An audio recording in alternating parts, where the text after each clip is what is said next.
Hello,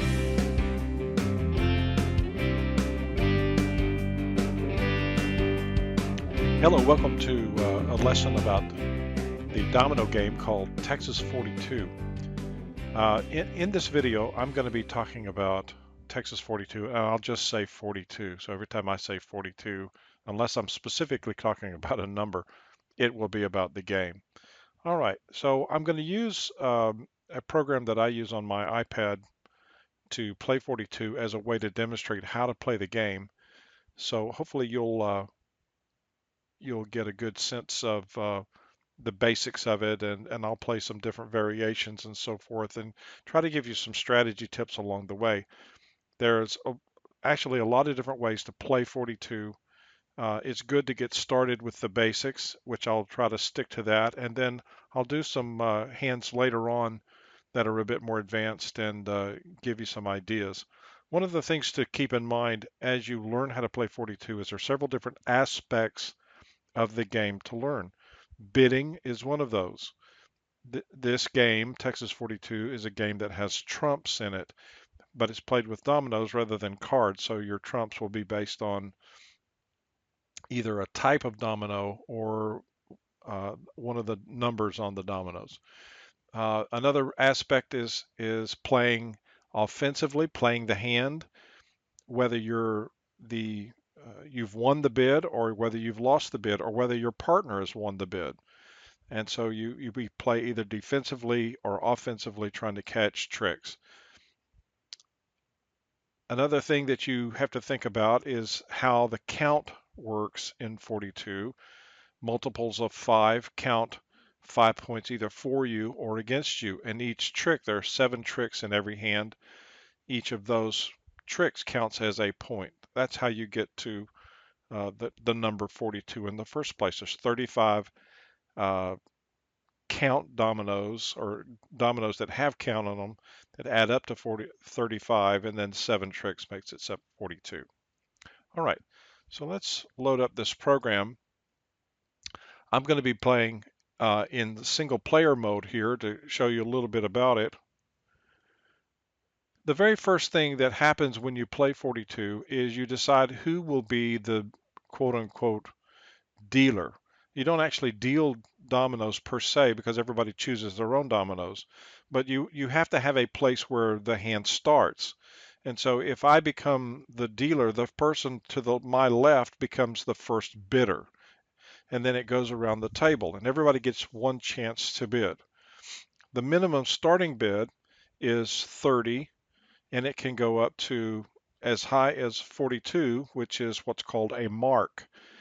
If you want to bid higher than 42, then you bid multiples of 42. In other words, you bid 84, which is 2 marks. You can bid 3 marks, and so on.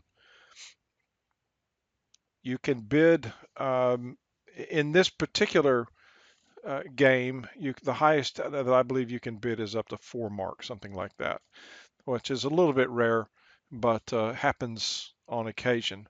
What we're doing right now is each of the players at the table, remember I'm the only human player here. Peggy, Kathy, and Duffy are all computer players that I'll be playing with Kathy, who's my partner, and against Peggy and Duffy here. Duffy has drawn the ace tray, so that adds up to 4. I'm trying to get something higher than that. I got a 6, Peggy got 9, and Kathy got 8. So that makes Peggy the first dealer, and you can see that one of the playing modes here is for it to automatically assign dominoes to your hand. Um, if you're playing with people, everybody would take 7 dominoes, and the dealer would take their dominoes. Whatever's left on the table, they would take theirs. Remember that the minimum bid is 30, and already Duffy has bid 30. My partner up there passed. So I'm looking at my hand to see, do I have a hand that can make at least 31 points? And you'll notice that, remember I talked about dominoes that have a multiple of 5 associated to them. So the 6-4 is in my hand, which is 10. That's it's 2 times 5. And I don't have any other count dominoes. Now what I'm looking to do is to have a hand that wins enough tricks or wins the right amount of count to make the bid that I'm going to make here. I can either make a bid or I can pass. So I'm looking to evaluate my hand, and one of the things that you sometimes consider is what's the minimum number of guaranteed tricks that you can win. Normally that's three trumps and then the rest of what's so that would be three of the seven dominoes in your hand. And then what happens to the other four? Well, doubles generally are automatic winners, or high dominoes in the suit uh, would be potentially a winner. So that kind of thing. Keep in mind that either end of the domino can be a trump. Notice that one of my dominoes is 4, 5. Well, I could bid fours, and four would be the trump. So that wouldn't be a 5 at that point. That would be a 4 domino. Or I could bid fives, and then it would be a trump in that suit. So even a domino like 2, 4, which you would say normally that's a pretty low 4. Well, but it's a high-ish 2, right? So you have to consider to think both ways about these dominoes when you play. Now I'm looking to see my hand, and by the rule that I said, having at least three good trump dominoes and some other winners, I don't really see in my hand that opportunity. So I'm going to pass. And since my opponent had already bid 30, 30 is a minimum bid. It's a kind of a weak bid, and so they're starting there. Now notice that up at the top it says that the trumps are blanks, and he has led the blank ace, which is the lowest possible blank. So, and you notice in my hand is the double blank. So I, in fact, will catch this trick, but it's the only trump I have. So that's what he's trying to do is he's trying to catch or trying to make us play the higher trumps that we have so that he'll be free to play the ones that he has. Let's play that double blank. And you notice that my partner had the blank 6. So Kathy and I had the two highest trumps. Now, because I had the double blank, I won that trick. And so I'll play next. Notice at the top it talks about the points earned. Notice that, and this is very common with 42. Our team is us, and their team is them. They won the bid at 30, and so far they have earned 0 points. We have earned 1 point by virtue of the fact that we won that first trick. Okay, but no count yet for us. Now remember, what I'm trying to do is to keep him from making his 30 bid. If I win at least, my partner and I win at least 13 points, then that will set them. In other words, they won't be able to get to the 30 they're trying to do. So that's what we need to do. So we've got to get at least a 10 count and three tricks, if not, uh, 15 points or something like that. All right, so now it's up to me to make a first play. And by golly, I don't really have any guaranteed winners. I don't have any doubles. So let's play something else. Now I want to try to, uh, early on in a hand, uh, the person who bid is more likely to have some offs, especially since they're the one that bid only 30 to start with. So they don't have a very strong hand to start with. So I'm going to try to press them to lose a trick here if my partner has the double that I'm looking for. So I'm going to start playing this 5 deuce because I know that the double 5, if my partner had it, would be one that would be good for us. We didn't have it, they had it, so they won that trick, so good for them.